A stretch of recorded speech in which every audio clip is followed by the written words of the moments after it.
Bonjour, Grégoire Massiac, je suis Bid Manager et expert en social selling chez Econocom. Econocom est une société axée sur la transformation digitale qui compte 9000 collaborateurs et réalise un chiffre d'affaires de 2,3 milliards d'euros.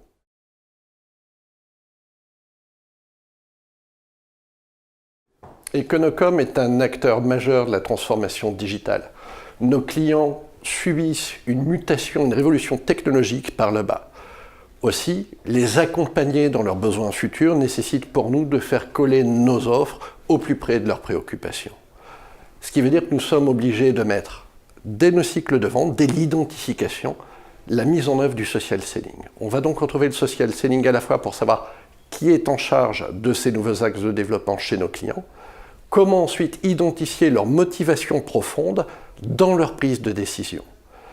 Donc le social selling, c'est non seulement un atout pour savoir à qui s'adresser, mais aussi savoir quels sont leurs sujets de veille, leurs facteurs de choix, et comment on va pouvoir arriver au bout de notre cycle business.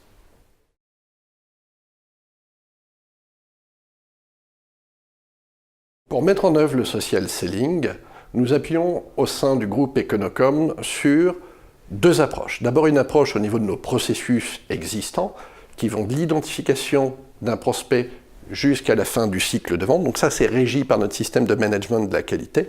Et par le biais de différents outils de Power Map, on va être capable de driver le succès commercial. Un deuxième axe se fait dans la co-innovation avec nos clients sur les nouvelles offres business. On utilise pour ça des démarches d'UX Thinking qui vont nous permettre en fait, de modéliser un petit peu ce qui serait le client futur. Or, pour le modéliser, on s'appuie sur quoi ? Sur le social selling, c'est-à-dire être capable de se projeter dans la modélisation sociale, de capter les goûts, les tendances dès qu'elles sont émergentes, pour les modéliser et arrêter une stratégie.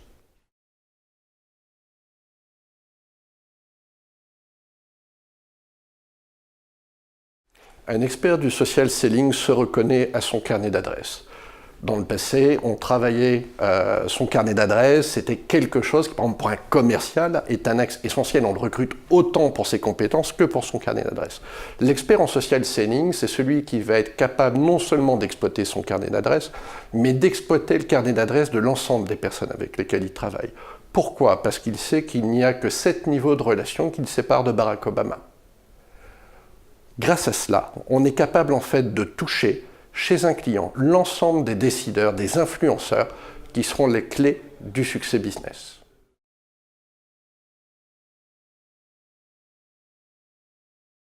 Alors, rencontrer un client grâce au social selling et savoir comment bien l'aborder est une chose essentielle. Quand vous rencontrez un client pour la première fois, vous n'avez qu'une seule fois l'occasion de faire passer le bon message. Pour faire passer le bon message, il faut savoir quels sont les préoccupations de ce client, quels sont ses sujets de veille, avoir lu bien sûr le rapport d'activité de l'entreprise pour savoir quels sont ses enjeux d'évolution stratégique. Pour ça, j'utilise principalement LinkedIn, puisque notre activité côté Econocom est à l'international, donc on va vraiment cibler des décideurs qui sont présents sur ces réseaux sociaux-là. Deuxième point important, quand vous préparez votre rendez-vous, il va falloir savoir comment on va se projeter en termes de sujets qui seront à adresser, et donc de choisir les bons.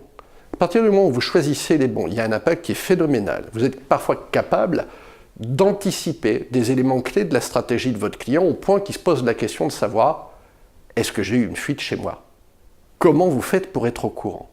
Et quand vous expliquez à votre client toute la démarche de social selling et comment vous avez fait pour vous projeter dans son business, non seulement il est ravi parce que vous montrez que vous êtes intéressé à lui, mais en plus, c'est déjà le premier pas de cette collaboration et de la signature d'un contrat.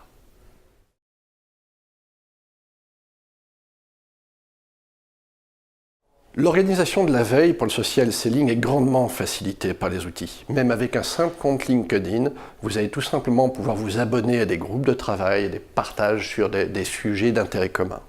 Il existe par ailleurs d'autres outils comme Bypass qui sont particulièrement performants et qui vont faire votre daily digest avec quelles sont les informations importantes par rapport au compte que vous suivez, ce qui vous permet de prioriser vos comptes stratégiques avec une information quotidienne, les sujets de veille avec une actualité hebdomadaire et les synthèses avec une activité mensuelle.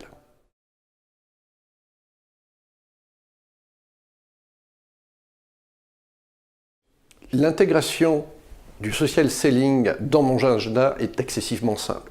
Je reçois directement mon mail avec la synthèse au moment où je l'ai choisi. Pour mes équipes, c'est plus compliqué parce qu'elles ne savent pas nécessairement encore bien utiliser le social selling. Ça veut dire quoi? Ça veut dire que soit je vais l'intégrer par le biais de notre système de management de la qualité avec des phases clés comme la préparation d'une soutenance, quelles sont les parties prenantes, quelles sont les motivations des décideurs, avec qui ils sont en relation. Aujourd'hui, quand je fais une soutenance ou quand je prépare une soutenance avec mes équipes, j'identifie dans 95% des cas l'ensemble de mes concurrents, simplement avec des informations accessibles sur le domaine public.